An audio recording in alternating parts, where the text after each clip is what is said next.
بسم الله الرحمن الرحیم. جوانهای عزیز، مطلب مهمی که باید در سلسله سوشال میدیا و فیک اکاونت یا فیک اکاونتس میخوایم بگم وی است که یک داکومنتری توخ کردم که اسرائیل بچای خود مدارس یا در اسکول ها فارسی بسیار صحیح معنی یاد میدن و اینها را دوباره رای من دمنی سوشال میدیا فضای مجازی کدی مختلف فیک اکاونتس دمنیزی داکومنتری هم ده بود که هر کدام از صدها فیک اکاونتس جور مونند زبان فارسی و در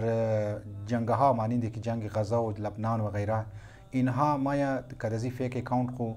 مختلف خبرها را و مختلف نیوز را پروپاگاندا مونه و شایع مونه و منتشر مونه ما بین سوشال میدیا و یک فضای ناامیدی، یک فضای حیرت، یک فضای سرگردانی ما بین مسلمان ها و خصوصا ما بین جوان ها ایجاد مونه. لذا مو شما باید خبرها را از هر خبری که باید باشه مو باید تحقیق کنی، باید مو ریسرچ کنی که آیا این خبر صحیح است یا نه. مانند که ایران اینترنشنال، افغانستان اینترنشنال و واشنگتن پست و غیره یا امیتر CNN و BBC یا تلویزیون منوتو و غیره اینها که خبرها میده اینها تقریبا 95% چی دروغ است و شایع است و برای افواه اینها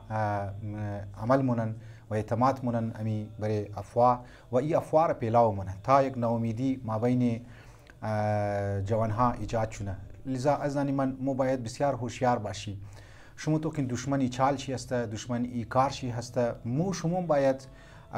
امو خبرهای صحیح را از طریق اکاونت رایی که میتونی جور کنی، اکاونت سے فیک اکاونت جور میتونی مقابله کنی اینها را جوابها از نار بدی. لیکن افسوس که مسلمان ها، جوان ها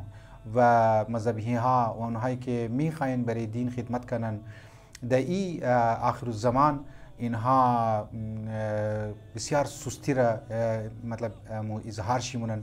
و سستی را نشون میدن و پست هایی که امو حتی از صحیح سورسی که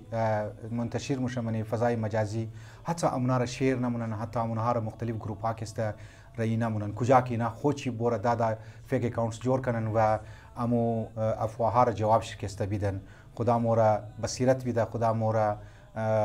ایر توفیق بیده که مود میدان همیشه حاضر باشی. والسلام علیکم و رحمت الله و برکاته.